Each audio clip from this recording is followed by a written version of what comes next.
Le Petit Jardin buzzed with the gentle murmur of conversation and the soft clink of fine china. Michael Thompson had spent weeks planning this perfect evening. Their 30th anniversary deserved nothing less. The restaurant's intimate lighting cast a warm glow across Sarah's face, still beautiful at 55, though lately he'd noticed shadows of worry creasing her brow more often than not. "Your signatures, please," the waiter said smoothly, presenting their credit card receipt with a flourish. Such a simple request, one they'd completed thousands of times before. Sarah reached for the pen, and Michael noticed the slight tremor in her hand, something he'd been trying to dismiss for weeks. She positioned the pen above the paper, and for a moment, everything seemed normal. Then her hand froze. The trembling intensified, and a look of confusion swept across her face, the same expression he'd seen last week when she couldn't remember their neighbor's name of 20 years. "I'll sign it, honey," Michael offered casually, trying to spare her any embarrassment. But Sarah shook her head, her trademark determination showing through. "No, I can do this," she insisted, pressing the pen to paper. The ink spread in a jagged line across the receipt, nothing like her usual elegant signature. Sarah stared at the mark as if it were written in a foreign language. The pen slipped from her fingers, clattering against the fine china. "Michael," she whispered, her voice trembling worse than her hands, "I can't remember how to write my name." Tears welled in her eyes, threatening to spill onto her silk blouse, the new one she'd bought specially for tonight, the one she'd spent 10 minutes this morning trying to button correctly. Around them, other diners continued their meals in blissful ignorance. A couple at the next table laughed at a shared joke. A waiter deftly maneuvered between tables with a tray of champagne flutes. The world spun on, completely unaware that Michael Thompson's universe had just tilted on its axis. He reached across the table, covering her trembling hands with his own. Her skin felt cold, despite the restaurant's warm atmosphere. Behind her head, the anniversary roses he'd ordered were arranged in a perfect arc, their deep red petals now seeming less celebratory and more like harbingers of something ominous. "It's okay," he said softly, though they both knew it wasn't. "We'll figure this out." Sarah withdrew her hands, reaching for her water glass but missing it slightly. "I've been having trouble at work too," she confessed, her voice barely audible. "Yesterday, I couldn't remember the code to my office. I've used it every day for 15 years, Michael. Every single day." The candlelight flickered across her face, casting strange shadows that made her look suddenly older, more vulnerable. In that moment, Michael realized their life together was about to change dramatically. The carefully laid plans for retirement, their dreams of traveling the world, everything was about to be rewritten. He signaled for the check, no longer hungry despite the gourmet meal before them. The perfect anniversary dinner had become the moment their world began to crack, and somewhere in his heart, Michael knew this was just the beginning. The Memory Garden wing of Riverside Care Center didn't feel like a typical nursing facility. Walls displayed enlarged photographs of residents in their younger years, and the sound of familiar music from different decades drifted through the corridors. In the central gathering space, Michael adjusted the microphone stand, preparing for another session of what the staff had come to call Love's Echo. "Today's story," he began, addressing the small group of residents and their families, "is about a basketball player and a girl in a blue dress." In her wheelchair by the window, Sarah lifted her head at the sound of his voice, though she didn't always recognize him now. But that had stopped breaking his heart months ago, when he discovered that love didn't require recognition to remain love. Max, now studying psychology in college and interning at the facility, started the recording they'd created together. Sarah's voice, clear and strong from 3 years ago, filled the room. He was terrible at geometry, but so handsome in his basketball uniform. I tutored him every Thursday, and he finally asked me to dance after the homecoming game. Other residents began to stir, some smiling, others closing their eyes to listen. Michael had discovered that while many couldn't remember what they had for breakfast, they could still connect deeply with love stories, especially their own. It had started with Sarah's recorded stories, but soon other families brought their own recordings, creating a library of love that spoke to something deeper than memory. The stories reached them. Dr. Martinez, the head of memory care, had explained. Even when direct recognition fades, the emotional core remains intact. They may not remember the specific events, but they remember how it felt to be loved. Today, as Sarah's voice described their first dance, Michael noticed her fingers moving in rhythm to the memory. A newer resident, recently admitted, wiped tears from her eyes.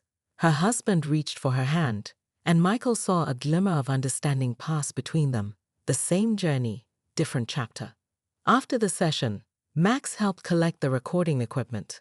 "You know, Grandpa," he said, now taller than Michael and wearing a staff badge, "my psychology professor says what you've created here is revolutionary. Combining personal narratives with music therapy, using love stories as a bridge to the past. It's changing how we think about memory care." Michael watched as a nurse's aide wheeled Sarah toward the garden for afternoon tea. She was humming Unchained Melody, her melody slightly off but the emotion perfect. "I'm not trying to be revolutionary," he said softly. "I'm just loving her the way she needs to be loved now." In his pocket, he carried one of Sarah's old letters, marked for Michael, read "When you need strength." He hadn't opened it yet. Some days were harder than others, but he'd learned that love, like music, didn't require perfect recall to touch the soul. It lived in the spaces between memories, in the echoes of shared laughter, in the rhythm of two hearts that had chosen, every day, to beat as one. Through their journey, Michael and Sarah had shown that true love wasn't just about holding on to memories. It was about creating new ones, even when the old ones faded. Their story continued to inspire others, proving that while Alzheimer's could steal memories, it could never take away the capacity to love and be loved in return. The doorbell rang at 2 a.m. on a rainy Thursday morning. Michael, who had grown accustomed to light sleep, found Max on their doorstep, their 16-year-old grandson, soaked to the bone, a duffel bag slung over his shoulder. His dark eyes, so much like Sarah's, were rimmed with red. "I can't go back there," Max said, his voice cracking. "Mom and Dad won't stop fighting about the divorce. I can't." Thunder rolled in the distance, underlining his words with nature's percussion. Sarah appeared behind Michael, wearing her floral robe. "Max," she asked, momentarily lucid, "you're wet like a baby duck." She shuffled to the linen closet, muscle memory guiding her to the towels she'd organized for decades. That night became the beginning of an unexpected chapter. While Lisa and James argued over the phone about Max's impromptu arrival, "Mom can barely take care of herself. How can they handle a teenager?" Something remarkable happened. Sarah, who often struggled to remember what day it was, began to flourish in Max's presence. It started with cookies. Max found her in the kitchen one morning, staring confused at the open recipe box. "Want help, Grandma?" He'd offered, reaching for the familiar index card marked Chocolate Chip Classics. "I know this," Sarah insisted, her fingers tracing the worn edges of the card. "I know." Her voice trailed off, but her hands began moving with confidence, reaching for flour, sugar, butter, ingredients she'd used countless times. Max followed her lead, measuring what she pointed to, stirring when she nodded. "Now Instagram it," Max said when the first batch emerged golden brown from the oven. Sarah looked puzzled until he pulled out his phone, showing her how to frame the photo, add filters. To everyone's surprise, she took to it immediately. Soon, their kitchen adventures became a daily photo series. Baking with Grandma. She remembers through her hands. Michael observed to Max one evening, watching Sarah arrange cookies on a cooling rack with perfect precision, "And you're helping her find new memories." Max, who had arrived broken from his parents' divorce, found himself healing through these simple acts of care. He taught Sarah to use photo filters and basic apps. She taught him family recipes through gesture and touch when words failed. Their Instagram account gained followers. Other families dealing with Alzheimer's, finding hope in their intergenerational bond. "You're good medicine," Michael told Max privately, after a particularly good day when Sarah had remembered enough to tell a story from Max's childhood. "Better than anything the doctors have prescribed." "She's helping me too," Max admitted, scrolling through their growing collection of baking photos. "Mom keeps asking when I'm coming home." But he paused, looking at Sarah humming in her rocking chair. I think I'm exactly where I need to be. In the soft evening light, Michael watched his wife and grandson flip through their Instagram feed together, their heads bent close, Sarah occasionally pointing and smiling. Sometimes the best guardians, he realized, come in unexpected packages, bearing gifts of youth, technology, and unconditional love. The storm arrived without warning, sheets of rain hammering against windows and wind howling through trees. Michael woke at midnight to an empty bed, the sheets on Sarah's side still warm. His heart stopped when he found the front door standing open, rain spattering the welcome mat. Sarah. His voice was lost in the thunderclap that followed. Grabbing his phone and raincoat, he dialed 911 while running to his car. The dispatcher's voice crackled through the speaker. "Sir, stay calm. We're sending units to your location." Within an hour, the quiet suburban streets transformed into a command center. Police cruisers lined the block, their red and blue lights painting the rain-slicked streets in alternating colors. Neighbors emerged from their homes, armed with flashlights and umbrellas. Mrs. Chen brought thermoses of hot coffee. Max, home from college for the weekend, coordinated a social media alert that spread through local community groups like wildfire. "She's wearing blue pajamas," Michael told the search team, his voice hoarse. "And her old running shoes, the white ones." He didn't mention how she hadn't recognized those shoes just yesterday, asking why someone else's sneakers were by her bed. The search expanded outward in concentric circles. Teams checked the park where they used to jog together, the church where they renewed their vows on their 25th anniversary, the library where Sarah had volunteered before her diagnosis. Each location came back empty, each radio call dimming the hope in Michael's eyes. Then Max, who had been scanning his phone's neighborhood alerts, grabbed his grandfather's arm. "The high school," he said urgently. "Someone saw a woman in pajamas near the gym." Michael's heart leaped. Harrison High School, where he and Sarah first met 40 years ago. He was a junior varsity basketball player. She was the new girl who transferred mid-semester. The gym had been their beginning. They found her sitting in the bleachers, soaked to the bone but smiling serenely. An elderly janitor stood nearby, clearly concerned, but caught by the story she'd been telling him. "You should have seen him play," Sarah was saying as Michael approached. "Such a graceful jump shot. All the girls wanted to date him, but he asked me to dance right here, after the homecoming game." Her voice carried the clarity it only found now when visiting old memories. "I was wearing a blue dress, and he was still in his basketball uniform." "Sarah," Michael called softly, climbing the bleachers toward her. She turned, and for a moment, he saw recognition flood her face. "Michael, did you just finish practice? You're all wet." The janitor, who had worked at Harrison High for 3 decades, wiped his eyes as Michael gently helped Sarah to her feet. "She's been telling me about your love story for the past hour," he said quietly. "Wouldn't let me call anyone. Said she was just waiting for basketball practice to end." In the gym's dim emergency lighting, Sarah reached up to touch Michael's face. "I knew you'd find me," she whispered. "You always do." The storm continued outside, but in that moment, surrounded by the echoes of their past, Michael held on to the gift of her clarity. Another precious memory to store away, another reminder that love always knows the way home. The crash happened on a Tuesday afternoon. Michael was in a budget meeting when his phone buzzed with a call from Highway Patrol. Sarah had driven through a red light on Madison Avenue, colliding with a delivery truck. By some miracle, both she and the truck driver walked away with only minor bruises, but the Toyota was completely totaled. "I don't understand," Sarah kept repeating at the scene, clutching her purse like a lifeline. "The light was green. I know it was green." But the traffic camera footage would later show the light had been red for 12 seconds before she entered the intersection. The neurologist's office was clinically bright, sterile, and somehow made Sarah look smaller in the oversized examination chair. Dr. Patel's face remained professionally neutral as she reviewed the test results, but Michael had sat through enough corporate meetings to recognize bad news in someone's body language. "Early onset Alzheimer's," Dr. Patel said, her words falling like stones in still water. Sarah's hand found Michael's, squeezing so tight He could feel her wedding ring pressing into his palm. Given the progression of symptoms and the test results, we're looking at stage 2, possibly early stage 3. Sarah, ever the administrator, pulled out her iPad, the same one she'd been using that morning to draft her retirement letter. "What's our timeline?"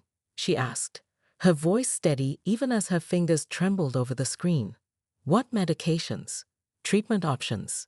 Each question was punctuated by the soft tap of her stylus, taking notes as if this were just another staff meeting.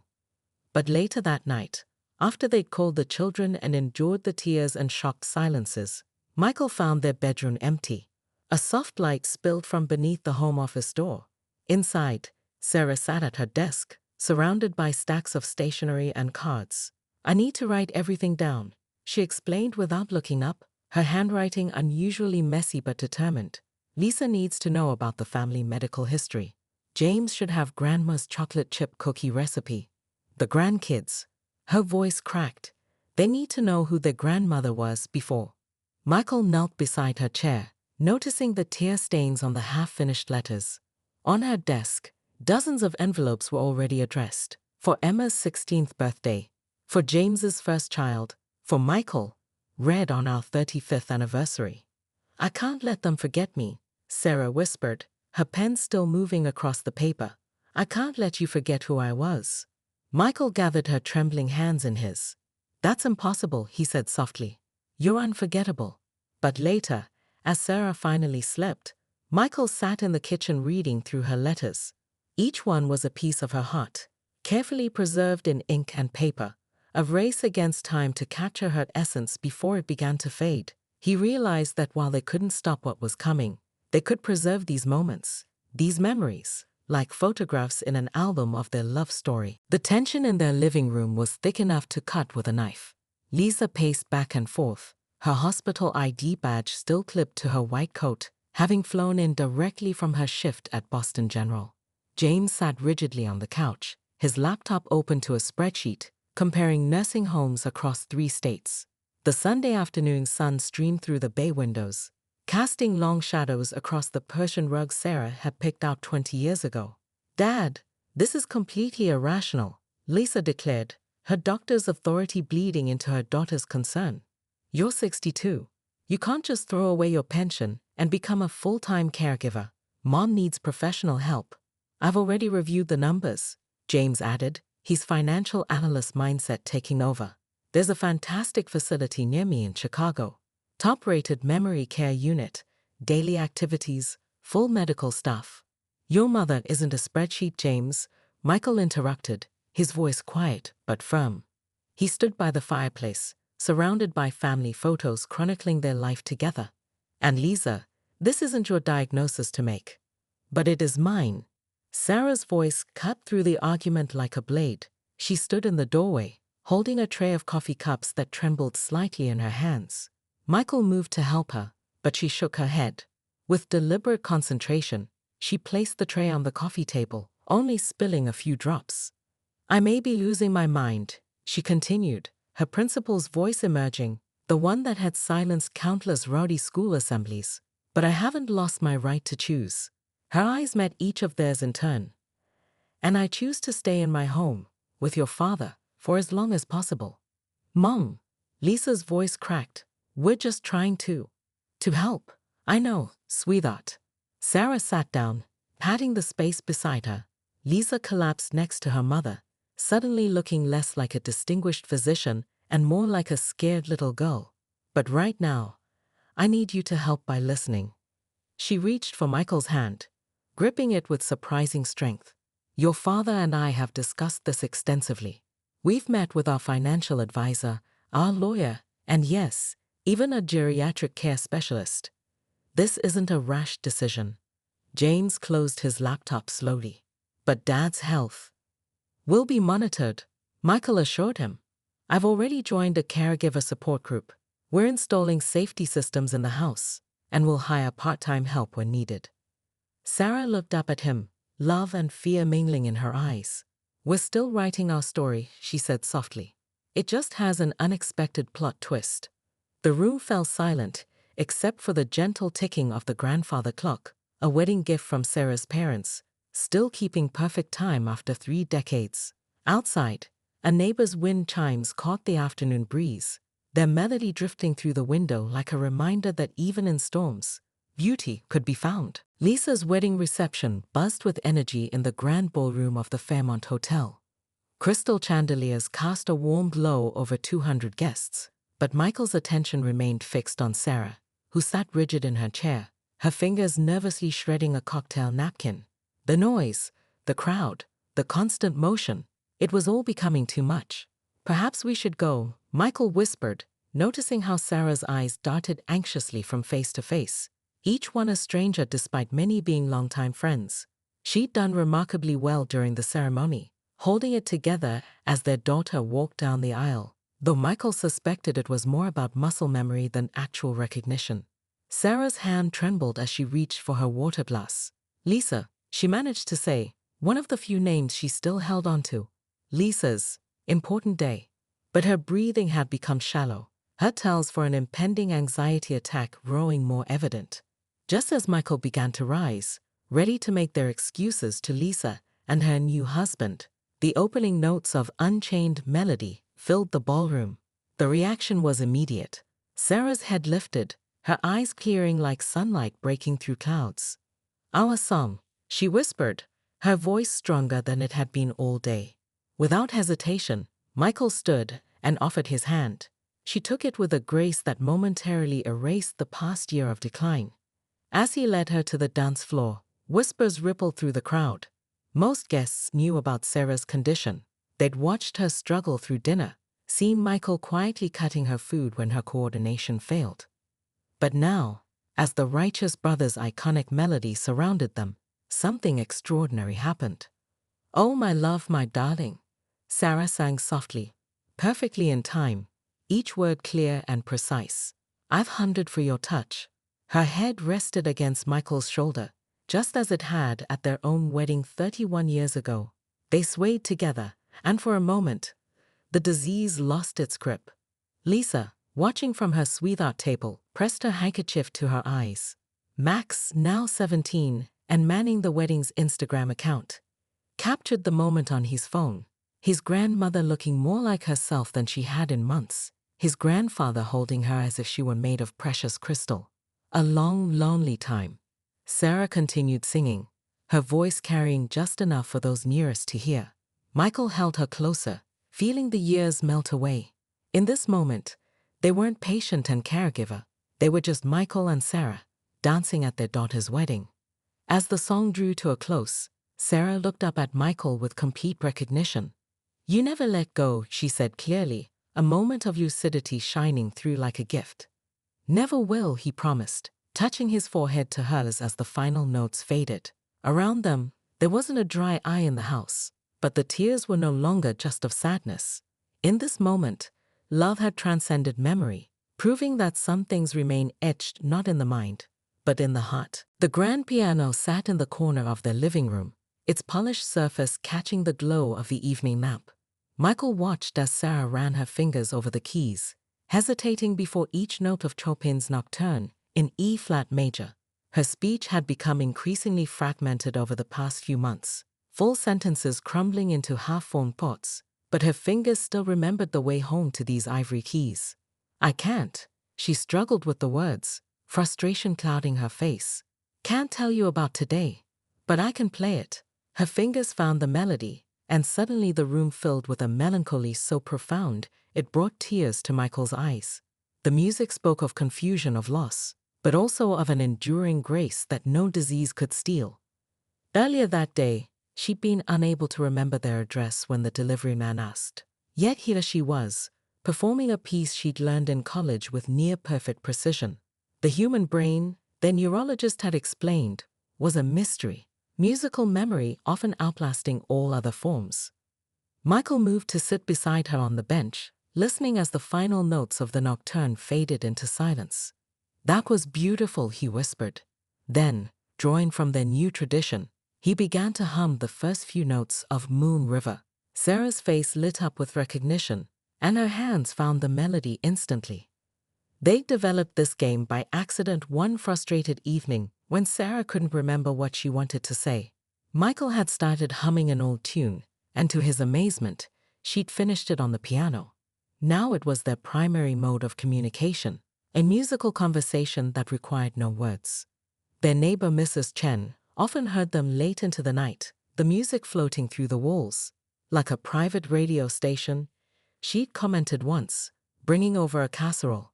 Some nights it's classical, others it's Broadway shows, sometimes even rock and roll. She didn't mention that she'd also heard Sarah struggling to speak during her daytime visits, or how she'd noticed Michael's growing collection of music therapy books. Tonight, as the clock struck 10, Sarah began playing Let It Be. Her technique wasn't perfect anymore, a few wrong notes here and there, but the emotion in her playing had grown stronger, as if the music had become her only reliable voice. Michael recognized this song as her way of saying she was tired. It had become her unofficial lullaby. As the final chords faded, Sarah leaned her head against his shoulder. "Thank you," she managed to say clearly, one of the phrases she could still articulate without difficulty. Michael kissed her temple, understanding that she was thanking him not just for tonight, but for learning this new language with her, for finding ways to keep their connection alive when traditional communication began to fail. In the quiet that followed, Michael realized that while Alzheimer's might steal many things, it couldn't take the music of their love, a melody that played on in their hearts, even when the words faded away.